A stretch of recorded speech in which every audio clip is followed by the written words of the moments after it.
Hey everybody, an exciting day in the history of Atlanta Born and Brand. We're here with Hollis Callaway from Montane Sparkling Spring Water.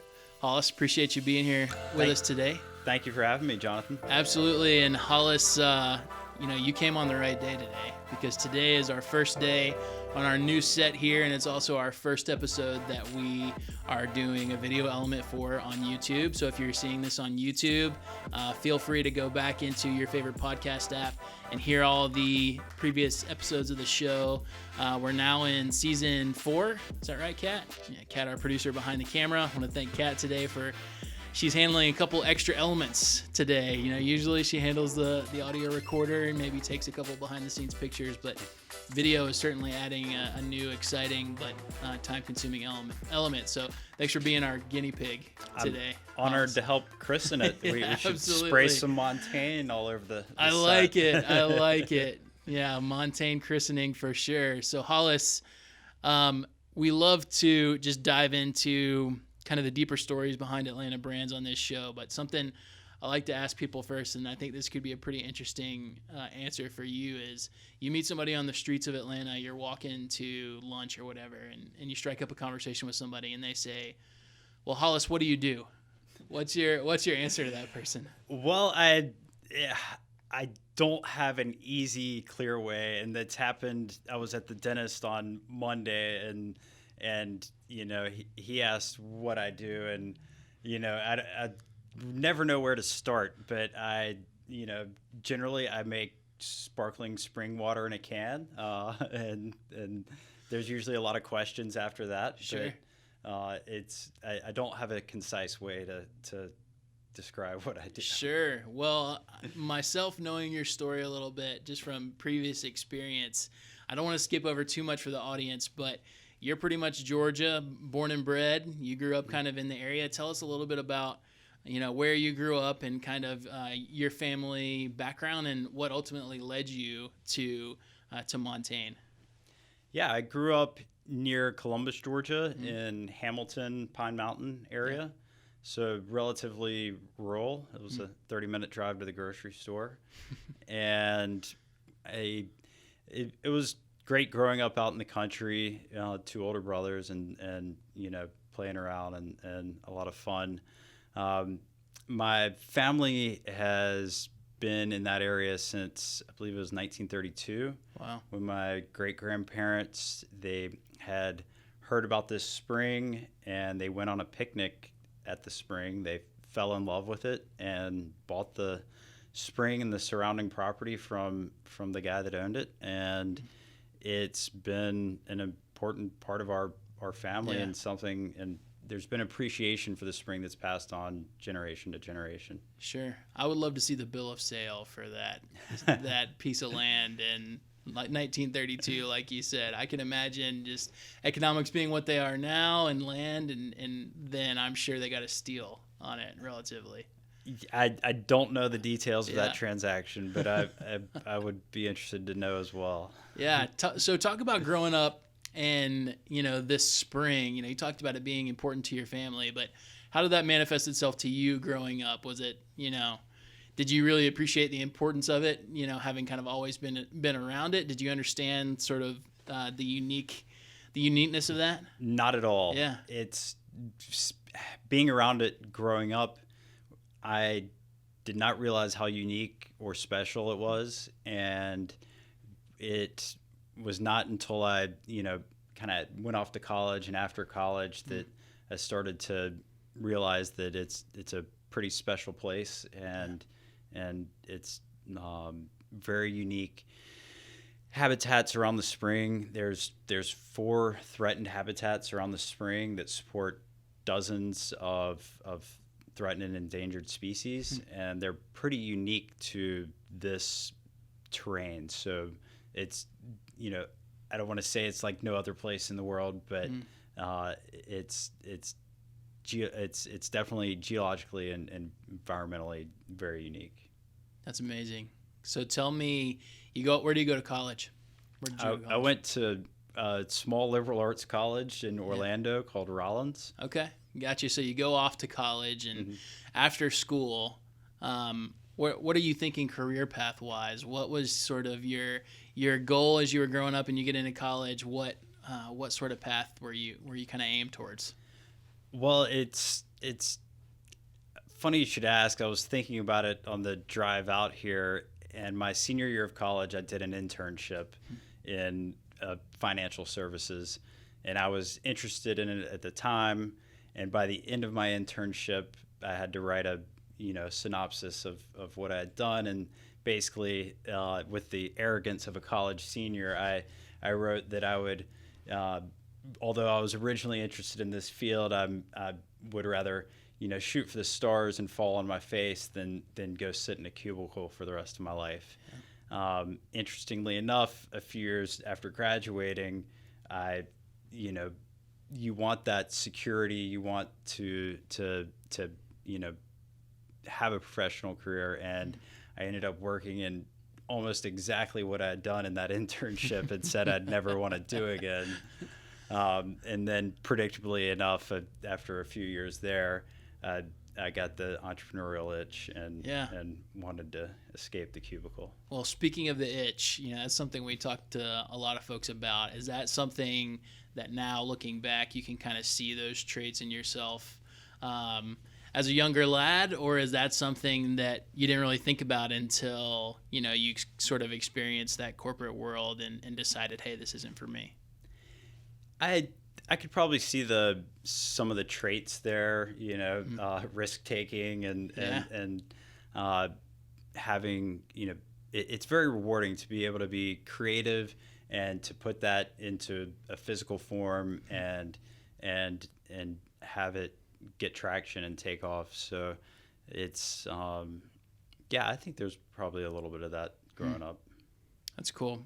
So you're working this job, like you said, that was similar in the industry that you did your internship in, and you talked about getting that entrepreneurial itch.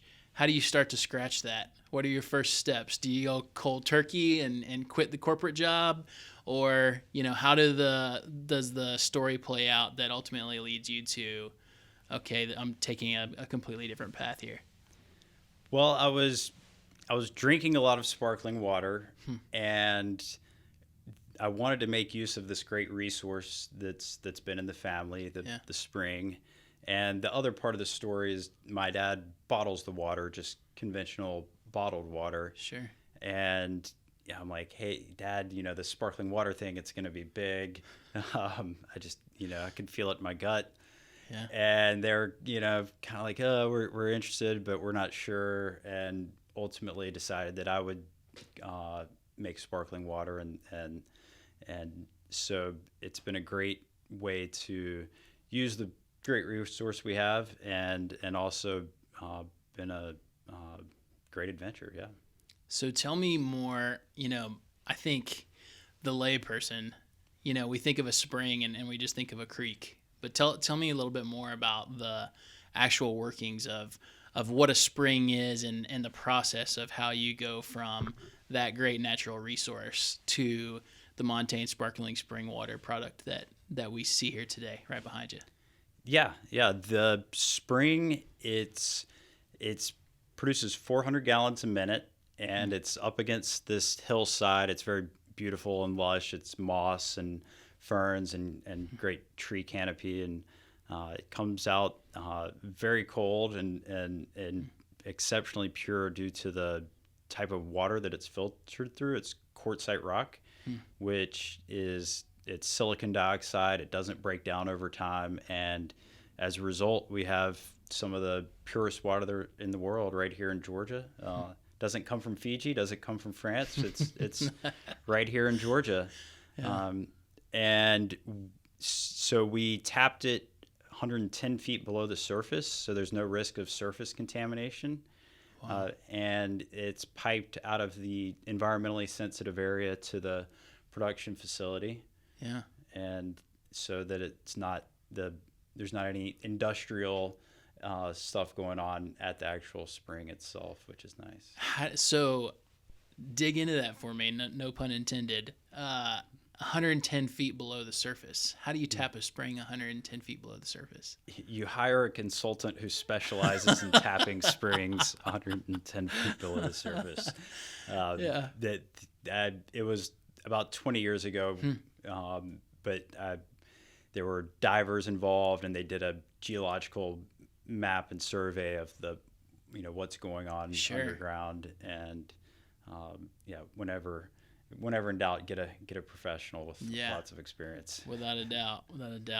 The logistics are just kind of blowing my mind there for a minute. But okay, so you've got this natural resource. Mm-hmm. You want to do something else with it. Was your dad already bottling at that point? Yep. Okay, awesome. Yeah. So what is your thought process? I know you said you were drinking a lot of sparkling spring water, but how do you go, or sparkling water, how do you go from that? What are your first steps of sort of figuring out what your brand is going to be, what your product line is going to be? How do you start to build a business from that initial idea?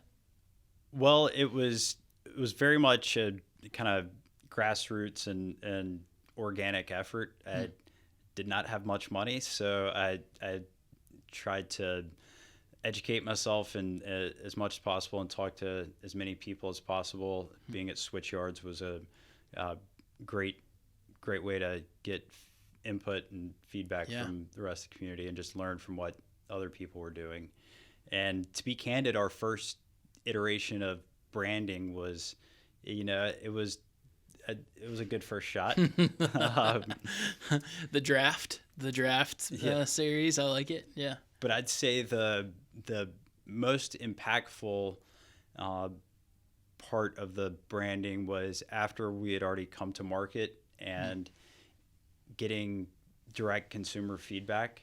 I would go to the farmers market at Ponce City Market and set up my cart and try to sell cold cans and 8-packs to folks, and people are pretty candid with their feedback. Sure. So having to communicate my brand message concisely over and over and over again really helped me understand which components were resonating, which ones were, going a little too technical about the spring perhaps and kind of going over people's heads. Yeah. And helped me distill down what was most important. And I also teamed up with a great brand identity designer here in Atlanta, and we updated the packaging and the visual component of the brand as well as the messaging after about a year and a half in production, and we've been very happy with the results. What you said you had to kind of massage your delivery and your message. What is the message that at this point that you've learned that resonates with folks about your product and really kind of connects with them? There's a few components of it that are the strongest, but our biggest one is that we're sourced from a spring. The other guys are municipally sourced. They're just tap water. And one of the big guys, their plant is right next to Lake Lanier, and you can guess where their water comes from. So we want to provide transparency on our sourcing, and we have our water quality testing and other relevant information on our website about the spring and verified by a third party. The other guys, if you go and search or go to their websites, it doesn't say where their water comes from. And so we brag on purpose. Yeah, we brag about our source. They're embarrassed by their source. So that's our big differentiator, and the one it's probably the most difficult to communicate and differentiate, because you don't want to be negative in your brand messaging. Sure. And so, I can explain it, in a conversation with somebody like this, but, having it concisely communicated on your packaging or calling out, the other guys negatively, it's not something that goes over well. So sure, that's a big challenge, and one we still try to figure out how to navigate best. Yeah. And you see, I mean, so many brands now are sort of built on separating yourself by trying to knock down the opponent. So doing that in a way that, puts the spotlight on your brand and highlights the great things about your brand, like you said, is super important, because I think consumers a lot of times see through that, especially when they just feel like you're, taking shots at the other guy to try to raise yourself up. And I think, sometimes it works if you're clever enough, I think, in your delivery of doing that. But a lot of times it turns people off, so I think the fact that you guys are cognizant of that is super important. Okay, tell me, you get the business up and running. You talked about kind of the iterations of branding. First of all, when did you first start the business? What was the year? May 22nd, 2017. Okay. Was my first production run. Gotcha. Yep. So you're coming up on 4 years now. Yep. Let's say, okay, after a year, after maybe 2 years, where you sort of feel like you're in a good place with the branding, you kind of feel like you're in a good place with the product.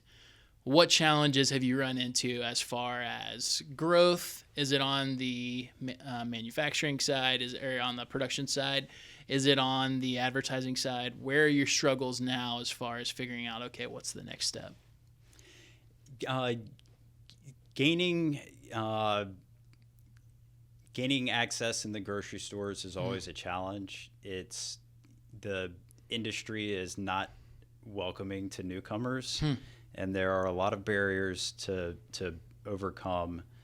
And a big part of that is economic. The big guys have much larger bank accounts and muscles, sure, and economies of scale.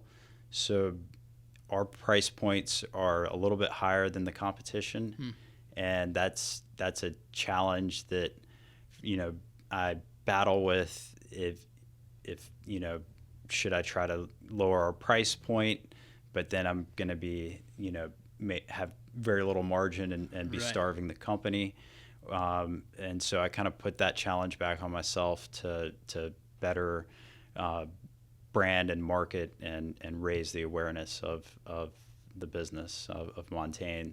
Yeah. So that's one barrier that is always going to be there, probably. Sure. And that's the big one, The I main would challenge. say. Yeah. So walk me through the assembly line of spraying to the can sitting behind you. Yeah, it's I don't know how technical you want to get, but you first you get the water very cold, and then it goes into a carbonation tank. It's high cold force carbonation, so it's high pressure, and it's the water is just above freezing at that point. Yeah. Then it goes into a rotary filler, and it measures the exact amount of water to go into each can, and it's all going at light speed. It's faster than the eye can see. Wow. And then the flavor is added during the carbonation. It's dosed in at the carbonation phase. So then it goes into the can. Then the seamer puts the lid on the cans and creates a seam. All of that gets checked by an X-ray machine to make sure that it's up to spec. Any can that's a low fill or overfill, it catches it on the weight and it kicks it out of the line. And then it goes into the packing part of the production. So our cans are packed into 8-packs. Those 8-packs then go 3 8-packs to a cardboard tray, if you think of like a tray of beer. And then they get palletized and out the door into the grocery store. Nice. Now, is that all happening at your production facility, or do you have to take it? Are you doing additional packaging through another? We use a co-packer. Yep.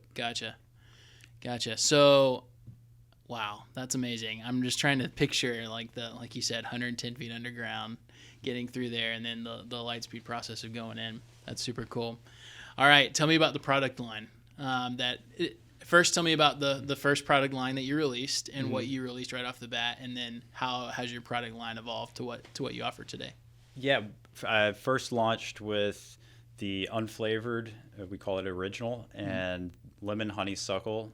It was actually Meyer lemon honeysuckle Okay. in the beginning, and cucumber lime. Okay. And we came up with those flavors. I came up with a list of flavors. Then I made pairs that complemented each other. And then at switch yards in the coffee shop, Sure. kind of paneling and getting friends together and getting their feedback, and added this little grading rubric. And the lemon honeysuckle and cucumber lime were the flavors that stood out the most. They were also, it's important to have exclusive flavors. You don't want any copycats Sure. of something that's Sure. already out there. But they just tasted really good. And Yeah. so those are the ones we came to market with. And when we did the rebrand, we came out with the grapefruit peach, which has been very, very popular. And grapefruit, citrus in general, it works well with sparkling water, and grapefruit it just tastes good. Nice. I'm sure a lot of testing over the years, and like you said, Switchyard's having that community to be candid with you, like you said. But I'm sure you've learned a lot from the cart too, especially at Pond City. Just okay, what do you like? What do you not like? Yep. People being super honest. I'm sure. Yes. Yep. Yeah. Yep. People are very candid, especially older folks. I think the older you are, the more direct you give it to folks. The less you give a darn about hurting others' feelings, I think. That's cool. Well, we like to kind of wrap things up a lot by talking about, okay, you built it to where it is now. Where are you going? Where do you see Montane in 5-10 years from now? What are your goals for the company moving forward? Yeah, we want to continue to come out with delicious flavors, and if anybody has ideas, please send them my way. Nice. And we want to continue to grow our footprint, so we're actually expanding into Whole Foods Florida in March. Nice. which is exciting. We're in 6 southern states, but adding Florida. And we're working on a direct consumer channel as well. It's awesome. Well, Hollis, enjoyed learning about Montane. Thanks so much for being with us. We're glad to have you, as a Georgia native company on the show, and hopefully Atlanta continues to be good to you. Let us know if there's anything we can do to spread the good word. If you drop a new flavor, let us know. We'll get the announcement out there for you on our side as well. Absolutely. So thank you, sir, and we'll catch up with you soon. Thank you for having me, Jonathan. Absolutely. Well, that's it for today's show, guys, but I do want to remind you that Atlanta Born and Brand is brought to you by Connects Media. Connects Media is a full-service digital media company here to tell your story as a small business in whatever the best way possible. So if you would like to produce a podcast, or if you need a branding video or a commercial, we can help you with all those things. Check us out at connectatl.com. Also, if you're a fan of this show, don't forget to subscribe so you get all the latest episodes right to your device. Also, if you can leave a review or a rating, that certainly helps us get the word out there as well. But for Atlanta Born and Brand and Connects Media, I'm Jonathan Hilliard, and I'll see y'all soon.